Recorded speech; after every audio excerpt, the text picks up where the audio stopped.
Será que é diferente ser pai de menino ou pai de menina? E quais os desafios da paternidade na hora de educar um menino nos dias de hoje? Nossa sociedade está sempre em transformação e com tanta luta e movimentos pela igualdade entre homens e mulheres, como deve ser a criação dos meninos? Para este papo, convidamos o psicólogo Thiago Tamborini e o jornalista Cadu Cortez, nosso colega aqui na TV Cultura, pai do Mateu, de 13 anos.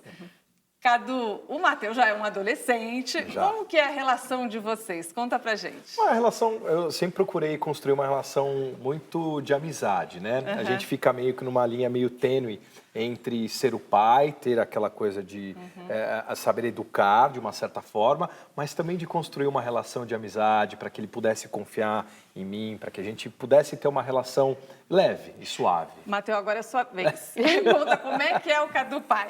É mais ou menos isso. A gente tem uma coisa, é muito de ser amigo um do outro, mas também tem a parte que ele é meu pai, em que exige um pouco de respeito e de a coisa de saber obedecer e saber a hora de brincar, de ter o papo entre pai e filho. Ai, que orgulho, né? Que relação Bem gostosa. educada, que Aprendeu bonitinho. direitinho, tá vendo? E, Thiago, acho que muitos pais ficam com isso, né? Eu posso ser amigo do meu filho, né? Porque as pessoas falam, pai é pai, não é amigo. Mas você pode ser pai e amigo, como é que é? Pois é, né? Eles estão falando de uma relação de uma paternidade bacana. Ponto. Não precisa nem dizer que é pai e amigo, é pai. Um pai completo, um pai bacana, é esse pai que sabe transitar entre a ordem, o respeito, a educação formal e a tranquilidade, a troca, o ouvir, o saber ser ouvido. Então, na real, assim, é pai, é um pai bacana, né? Não precisa nem colocar a questão do ser amigo também, pai. Fico feliz.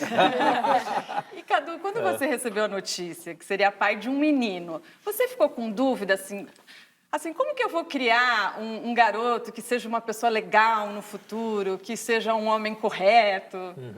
Eu primeiro fiquei muito feliz. Eu acho que talvez por natureza a gente, né, como pai, sempre deseja ter um filho homem para seguir os mesmos passos, seja no futebol, seja nos mesmos gostos, tal. Mas aí depois vem a preocupação. Acho que se fosse menino ou menina, eu teria a mesma preocupação de tentar fazer ele ser um cara, um ser humano do bem, né? Um ser humano que consiga enxergar um pouquinho além do que talvez a gente veja em alguns exemplos. Então, eu sempre procuro passar alguns conceitos assim de sociedade, que ele consiga ter um pouco essa visão que ultrapasse um pouquinho a superficialidade, né? Que ele consiga ter um pouquinho mais de profundidade em alguns temas e com muita conversa. Assim. A gente tem diálogos e diálogos, as pessoas falam: nossa, mas vocês conversam. Eu falei, ainda bem que a gente conversa, né? Os dois falam bastante? Muito. Fala. Mas eu falo pelos cotovelos, acho que eu peguei em dobro, né? Puxou da mãe, puxou do pai, veio em dobro. Mas você sabe, eu fico pensando, eu tenho meninas e tenho menino, né? E eu acho que a gente tem um desafio aí com os meninos dessa geração, que é justamente, né, no momento que a gente fala tanto de igualdade entre homens e mulheres, da necessidade do feminismo para que as mulheres tenham, né, suas conquistas aí, e como é que fica o lugar desses meninos também, não é? Para que eles saibam respeitar essas mulheres, deixar o espaço para elas e saber qual é o espaço deles. Eu acho que essa geração, eles já têm incutido assim, neles a real necessidade, não é nem necessidade, mas o dever cívico de respeitar as mulheres, de saber que elas têm sim o espaço, que é igual, que não tem esse papo de ficar diferenciando. Acho que é um desafio para vocês, né, Mateu? Com seus amigos, né? Ele tem muito mais amigas meninas do que eu tinha.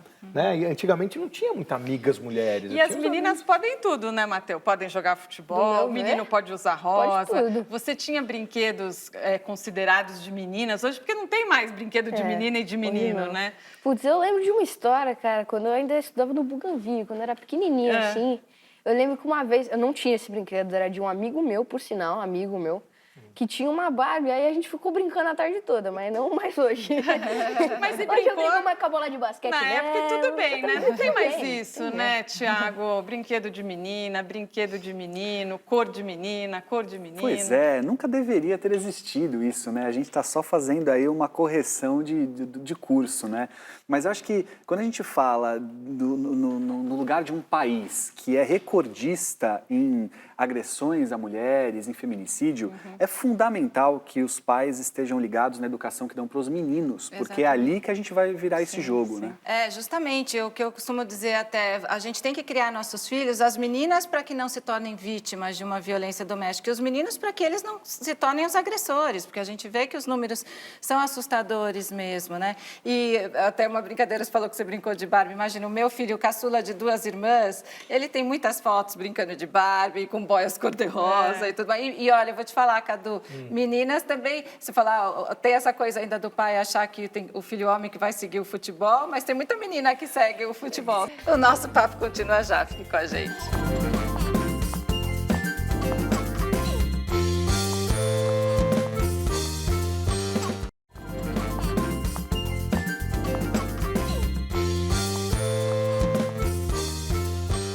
Estamos de volta com o momento Papo de Mãe, batendo um papo com o Cadu Cortez e o Thiago Tamborini sobre ser pai de menino, e também participa o Mateu, o filho do Cadu.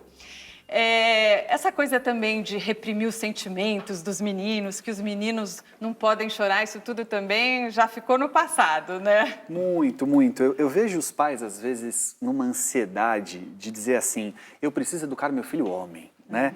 E aí não percebem que estão carregando nisso essa conduta muito ruim que ao longo da história nós tivemos de um machismo velado, né? Então assim, educar meu filho homem é mostrar para ele como a gente olha para as mulheres de forma ostensiva, educar meu filho homem é mostrar para ele como ele tem que fazer quando ele está diante de uma mulher, e muitas vezes é esse lugar do mostra como você gostou.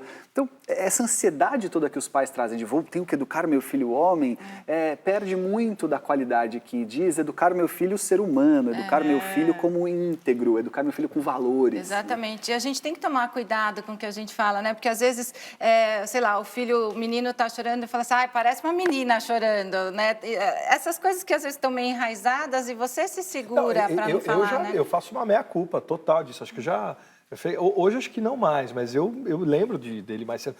Tá parecendo um menino chorando, da onde eu tirei isso? Tá, pode chorar. E hoje eu já falo para ele, cara... Chora, faz parte, né? Coloca pra fora, você sente isso, né? Não fica guardando assim. Você nota entre os seus amigos que existem alguns que são machistas, que fazem piadinhas que não são legais em relação às meninas? Como é que é? Tem vários, eu conheço vários amigos. Vários? Vários assim, mas num sentido assim, me limita mais ou menos 7, vai. Mas você vê que ainda... Mas ainda já mais de um, já pra mim, já é bastante. Ai, que lindo, adorei. Eu não faço muita coisa, eu fico quieto, porque também se ficar aí, depois ficam enchendo meu saco, depois ficam me zoando. É difícil se colocar, né? Mas assim, que tipo de piadas assim que fazem? Você se lembra alguma coisa? De cabeça, assim?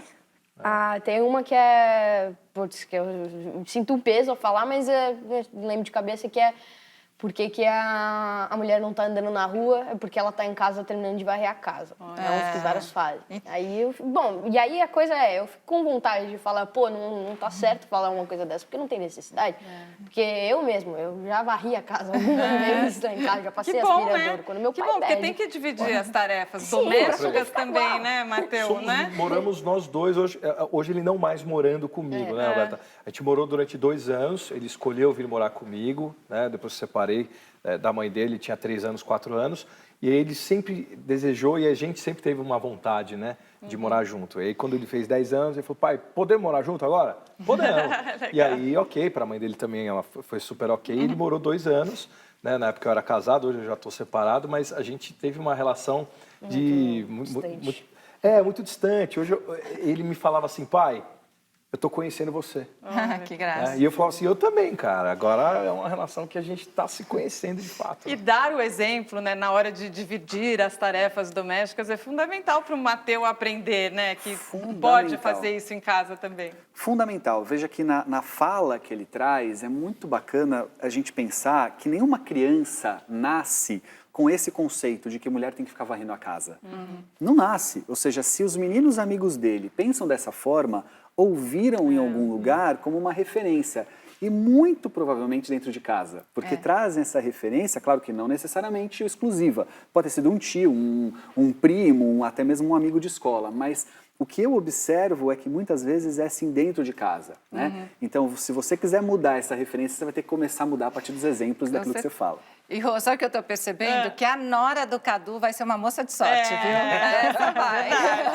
Eu vou apresentar minhas filhas depois, Cadu. Mas, ó, chegaram algumas perguntas e mensagens pelo nosso Facebook. A primeira é da Rose Freitas, de Aracaju, Sergipe. Existe uma rivalidade maior ou é impressão minha? O meu filho tem dificuldade em obedecer o pai. Comigo é mais carinhoso e respeitoso.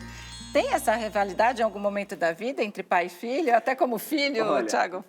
Tem duas situações aí. A primeira é a seguinte, geralmente de quem pergunta, né? Então, quando a mãe fala, geralmente ela fala que respeita mais a ela. Quando o pai fala, respeita mais a ele. Mas sim, existem momentos da vida em que o menino pode rivalizar mais com o pai e a menina mais com a mãe, né? Principalmente naquela fasezinha ali que a gente vai chamar de Édipo, que vai a partir dos 8, 9 anos de idade. Pela atenção da mãe, os meninos... Isso, mas não é uma disputam. regra, não é uma regra, não é uma regra. Olha, e a Aparecida Maria, de Aparecida, no interior de São Paulo, escreveu: meu filho e o pai se dão bem, mas às vezes parecem dois adolescentes. Meu filho obedece mais a mim por passar mais tempo comigo, mas amo o pai. Tem pai que não cresce mesmo, que continua sendo adolescente, aí vai da personalidade mesmo. Olha, sim, existe aquele que é da personalidade, mas a gente tem visto aí um certo crescente de pais que não entenderam que eles precisam ser pais e não colegas ou estar no mesmo nível. Eu sempre digo o seguinte, o pai ele precisa estar num estágio superior para que o filho queira crescer em direção a ele, e não o contrário. A gente observa hoje alguns pais que querem descer na direção do filho porque quer ser o meninão, quer ser o divertidão, quer ser aquele que não envelhece. Isso é um perigo na relação com os filhos. E, Mateu, a gente gosta daquele pai que cuida, daquele pai que se preocupa, que dá bronca, mas é pro seu bem, né? Num bom sentido, eu acho que tem muita coisa boa em ter um pai muito carinhoso, muito atencioso, que é no caso o meu. Dei sorte de ter um dos bons pais, que aí me serve muito de exemplo para muitas coisas da minha vida, que é um objetivo para muitas coisas onde eu quero chegar. E aí eu acho muito legal de ver, dentro de convergências que a gente tem, opiniões diferentes, ele tá me apoiando sempre em ideias que ele vê que não vai fazer mal pra mim, assim. Que bonito que você falou e que importante. Ó, o Cadu ficou emocionado, vai chorar aqui. É gostoso mas ouvir também, isso. né, depois do que ele falou, não tem como se emocionar. Eu acho que a gente percebe na fala dele que a gente está no caminho certo, né, Thiago? Não tem um manual de como ser um bom pai, não tem um manual de como você equilibrar, né, momentos de repreender, momentos de apoiar. E dentro da medida possível, você estava falando que, assim, o Thiago estava falando, alguns pais querem ser meninão, é o contrário. Ele quer que eu volte a ser meninão, né? Às vezes eu não tenho o pique, apesar de ter 39 anos, mas eu tenho que acompanhar. Mas você sabe, Rô, isso que é gostoso aqui no nosso programa, né? Gente, quando a gente fala de filho, né, os nossos filhos são os nossos maiores afetos, né?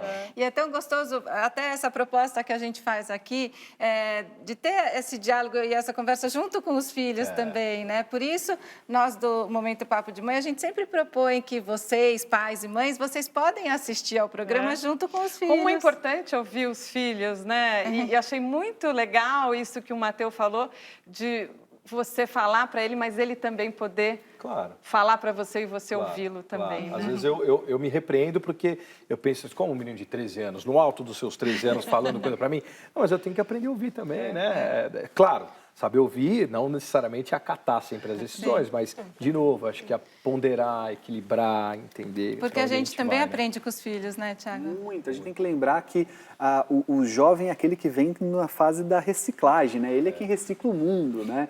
Então, sem sombra de dúvidas, a gente está no meio disso. Aquilo que o filho faz, percebe. Eles têm um olhar, às vezes, muito mais desprovido de preconceitos, de outras coisas, que daí é mais objetivo, né?